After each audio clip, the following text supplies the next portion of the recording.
So this is the new iPad Pro. It is an incredible tablet. Still an iPad though.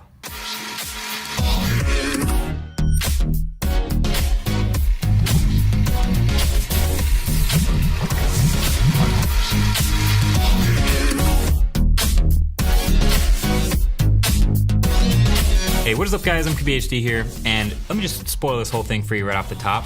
The new iPad Pro's hardware is actually incredible. Like, it's the most beautiful, most powerful, most impressive iPad yet.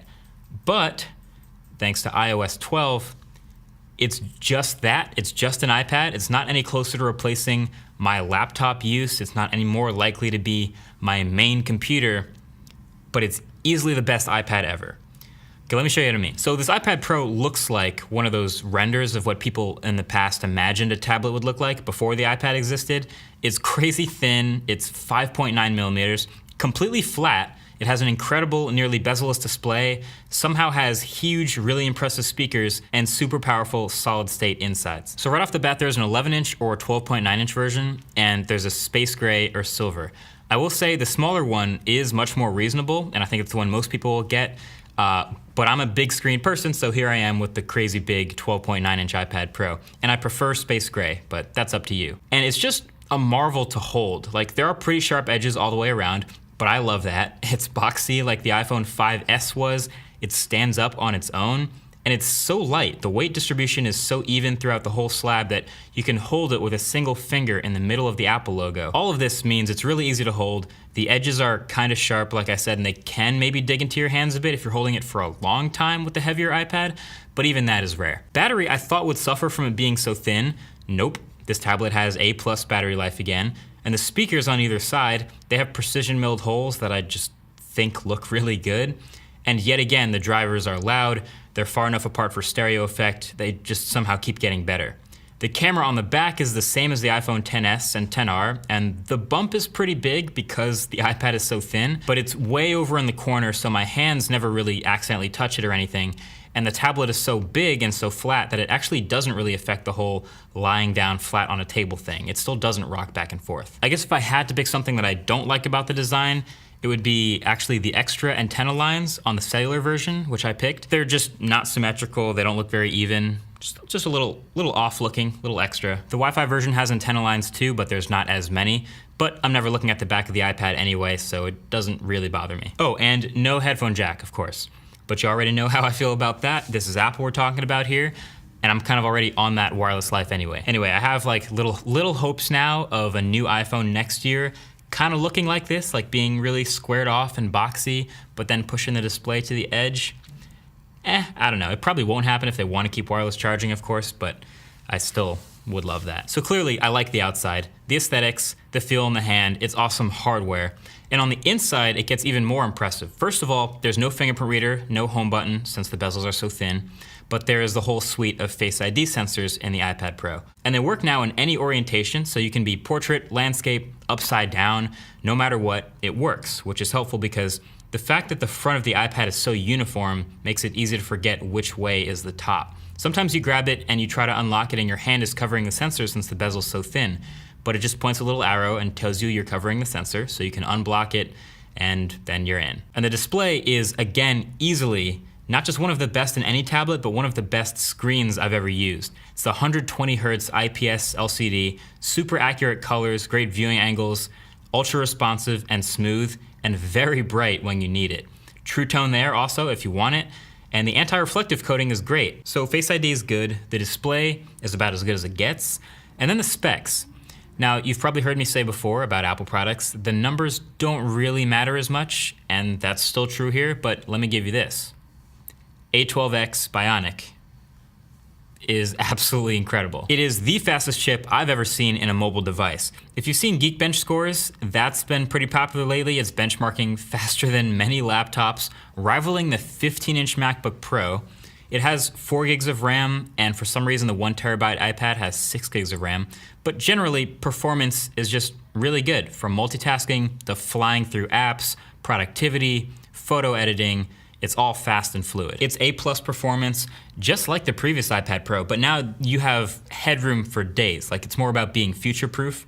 and you're very future-proof here. And then even the accessory ecosystem is all upgraded. The new Apple Pencil, way better. Obviously you can't get much more awkward than this was. It's not a high bar to clear, but it is now great. It snaps onto the side of the iPad with magnets and pairs and wirelessly charges there. There's a little cutout on the side of this all metal iPad that lets the wireless charging work through here and aligns everything up. I just think they missed out on an opportunity to call the second generation Apple Pencil a number 2 pencil. Maybe that's just me.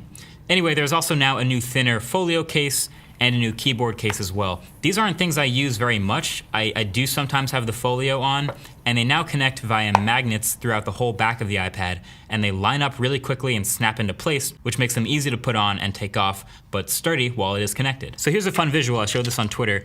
This is what you could call magnet paper, something like that. It has filaments inside that respond to a magnetic charge, and when you pass it over something like the iPad, it can show you where inside the magnets are. So you put it down on the iPad and you can see that there are magnets, a lot of them, everywhere, all around the perimeter, and they match up with the same magnet placement in Apple's accessories, and that's what helps them lock into place so quickly and easily. The pins always line up, it's smart, and I'll leave a link below if you want to get some of this magic paper to look and see where magnets are and other things. The most Apple in 2018 thing ever though is all the price hikes. So every single thing we just talked about, the new pencil, the new folio case, the keyboard case, and the tablet itself are all more expensive than last year's versions, which again, you can't ignore that.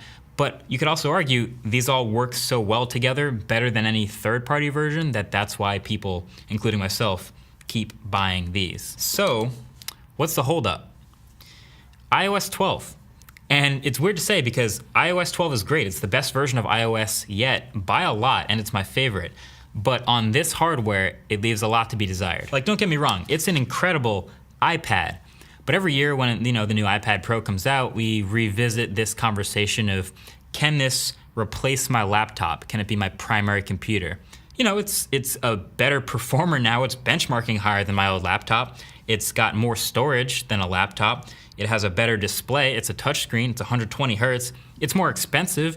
Surely this can replace my laptop, right? Well, I wish I could replace my computer with an iPad Pro because I enjoy using the iPad that much more. But there are still things that I need to do on a pretty regular basis that the iPad doesn't, that I need to keep a laptop around for. The big ones, no file ecosystem. So if I'm photo editing and I want to bring other files in, it's kind of incredibly annoying. Like, this thing needs Finder, not the current Files app.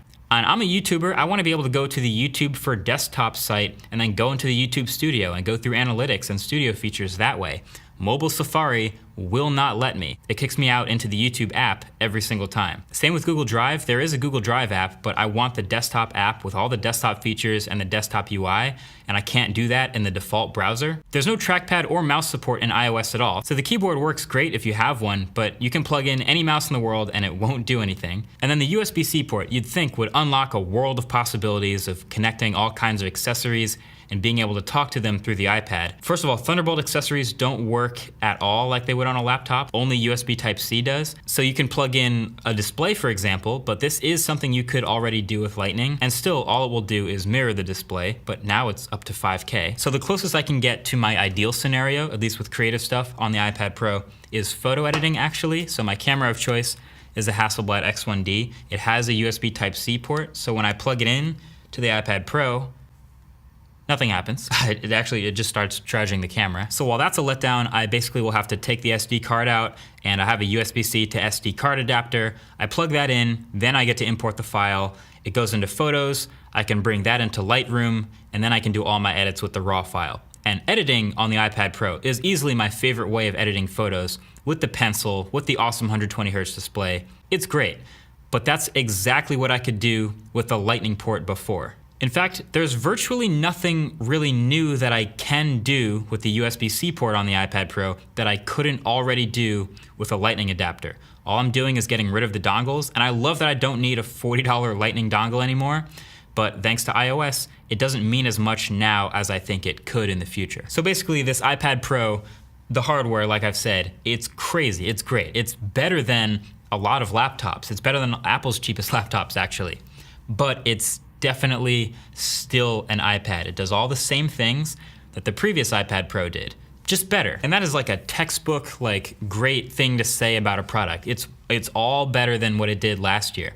But like this conversation of, or at least what Apple tries to do, of comparing it to laptops over and over again, puts it in a weird space. And I've seen people whose creative workflows happen to fit this iPad Pro into the puzzle of what they do perfectly. And I'm so jealous of those people. There's people who will sketch for hours on the iPad Pro, who are DJs on the iPad Pro, who are doing video editing on the iPad Pro. And if it does meet your needs for that, then this is an incredible iPad. This all has me thinking about two things.